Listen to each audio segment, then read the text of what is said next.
مشہور I T company کوگنیزنٹ Hyderabad میں اپنی سرگرمیوں کو وسعت دے گی۔ اس کمپنی کی جانب سے مزید 15,000 افراد کے لیے روزگار کے مواقع پیدا کرنے کے لیے ایک نیا سینٹر قائم کیا جائے گا۔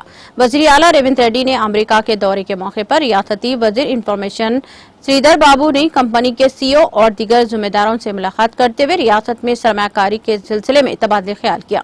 اس ملاقات کے دوران کمپنی نے حیدرآباد میں نیا سینٹر قائم کرنے سے اتفاق کیا۔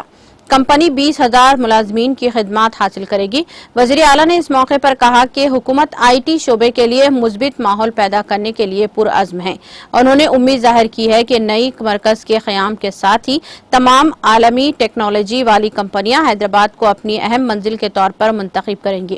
کمپنی کے نمائندوں نے حیدرآباد کے ساتھ ساتھ تلنگانہ کے دوسرے درجے کے شہروں میں آئی ٹی خدمات کو وسعت دینے کے ریونت ریڈی کی تجویز پر اپنے مثبت رویے کا اظہار کیا۔